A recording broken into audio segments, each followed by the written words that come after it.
he cannot see the flowers properly due to darkness, but he can smell the sweet fragrance of the flowers of the May. He can also recognize flowers by its smell. The poet also recognizes musk rose by its smell. Musk rose is the favourite flower for the honey bees. तो ये darkness की वजह से फूलों को पहचान नहीं पा रहे हैं, but he can recognise the flowers with its smells. तो दिखाई नहीं दे रहे, लेकिन खुशबू से ये फूलों को पहचान सकते हैं. फिर ये मस्क रोज़ जो है उसको पहचान लेते हैं, जो रेडिश ब्यूटीफुल रोज़ है उसको उसकी खुशबू से पहचान लेते हैं, और ये भी कहते हैं कि ये जो मस्क रोज़ है they are the favourite flower for the honey bees. In the stanza 6, poet thinks about death while hearing the song of the nightingale in the darkness. अब चूँकि darkness है, फिर भी moonlight वहाँ पे है, पर उस darkness में poet अब किसके बारे में सोचते हैं? He is thinking about the death. He says that he hates the world of pain, क्योंकि ये जो रियल वर्ल्ड है ये क्या है? द वर्ल्ड ऑफ पेन, जिससे वो नफ़रत करते हैं. He wants to die, but his death will not be painful for him because the nightingale sings a melodious song for him. लेकिन ये अपनी डेथ को भी क्या बोल रहे हैं? Will not painful, because Nightingale sings a melodious song for him. It will be a mourning song of on his death. तो ये चाहते हैं कि जब ये इनकी डेथ होने वाली हो तो नाइटिंगेल जो है एज अ मॉर्निंग सॉन्ग इनके लिए गाने गाए. The poet wants to die hearing the sweet song of the nightingale. और ये चाहते हैं कि जब ये मर रहे हों तो ये नाइटिंगेल का वो स्वीट सॉन्ग सुने. According to the poet, the nightingale is an immortal bird. She was not born to die. अब यहाँ पे ये भी इम्पॉर्टेंट स्टैंजा है, स्टैंजा 7, यहाँ पे पोएट क्या कहते हैं? नाइटिंगेल जो है एक इमॉर्टल बर्ड है जो कि मरने के लिए पैदा नहीं हुई है. They are immortal. She is immortal. The selfish and greedy people can not destroy her generation. तो जो सेल्फिश और ग्रीडी जो पीपल है they can not destroy her generation. They will remain through the generation to generation. The poet further says that the kings and farmers also heard the sweet song of the nightingale. He thinks that Rath also must have heard this song when he felt alone in the cornfield of a foreign country.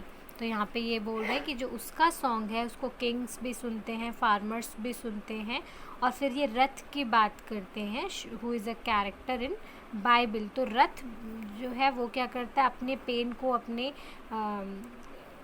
Suffering को दूर करने के लिए वो एक corn field में, एक खेत में खड़ा होकर उस नाइटिंगेल की वॉइस को सुनता है. He believes that the song also must have its effect upon the windows of the castle in the isolate sea shore. और वो ये भी बिलीव करते हैं पोएट की जब सी शोर के पास जो आइसोलेटेड विंडोज़ है, जहाँ पे खिड़कियों से आइसोलेटेड कासल से लोग बाहर की ओर देखते हैं, वहाँ से इस नाइटिंगेल की आवाज़ सुनकर लोग अपनी आइसोलेशन को भूल जाते हैं और उस वर्ल्ड में, उस बर्ड की वॉइस में खो जाते हैं.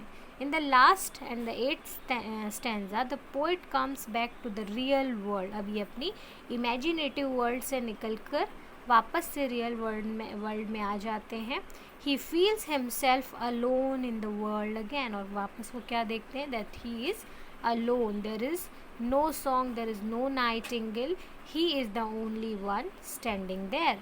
Keats bids farewell to the nightingale's song and comes back to face the reality of the life. तो ये भी एक important poem है, stanza है of the poem.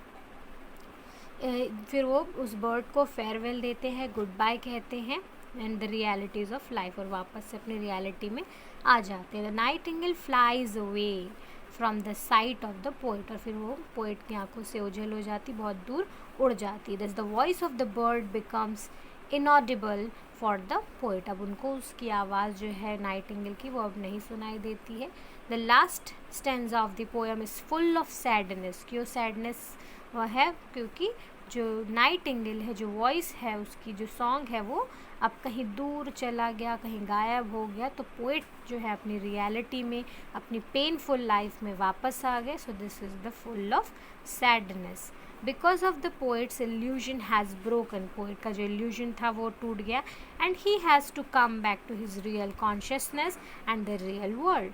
दस we can not live for ever in the world of imagination. और इसलिए वो कंक्लूड करते हैं कि हम हमेशा के लिए एक इमेजिनेटिव वर्ल्ड में नहीं रह सकते, हमको अपने रियलिटी में वापस आना ही होता है और यही सच्चाई है। We have to come back to our real world.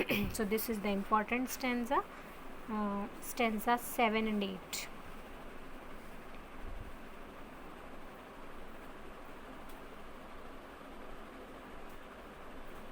This is, I cannot see what flowers are at my feet, nor what soft incense hangs upon the boughs, but in emblem darkness guess each sweet. समझ में आ गई होगी ये सारी line से lines. ये important line है। thou wast not born for death, immortal bird, now hungry generation treat thee down, the voice I heard this passing night was heard। तो यही कह रहे हैं पोएट कि तुम मरने के लिए पैदा नहीं हुई हो, यू आर इमॉर्टल। जो जनरेशन है, हंग्री जनरेशन, तुम्हें डिस्ट्रॉय नहीं कर सकते। In ancient days emperor clown, तो वही सारी चीज़ें होता है कि सभी तुम्हें सुनते हैं, चाहे वो एम्परर हो, क्लाउन हो, फार्मर्स हो, कोई भी हो। फिर यहाँ पे इन्होंने रथ की बात की, through the sad heart of Ruth when sick for home she stood in tears amid the alien corn. तो वो एलियन कॉर्न के बीच में एक फील्ड में खड़ी होकर अपने दुख को दूर करने के लिए तुम्हारी वॉइस सुनती है, तुम्हारे गानों को सुनती है। और फिर ये important stanza, forlorn the very world is like a bell to toll me back from thee to my sole self. तो ये भी ये कह रहे हैं कि जो forlorn, the world is like a bell, तो ये जो रियल वर्ल्ड है क्या है, इज़ लाइक अ बेल, एक घंटी की तरह जो इमेजिनेशन में जाने से रोकती। जैसे ही मैं इमेजिनेटिव वर्ल्ड में जाता हूँ ये घंटी बजती है और मेरे को वापस से अपनी सेंसेस, अपनी रियल लाइफ में वापस ले आती है। Adieu is a French word for good bye. Adieu means good bye. The fancy can not cheat so well. Fancy जो है ज़्यादा समय तक हमको चीट नहीं कर सकती, हमको रियलिटी में आना ही होता है।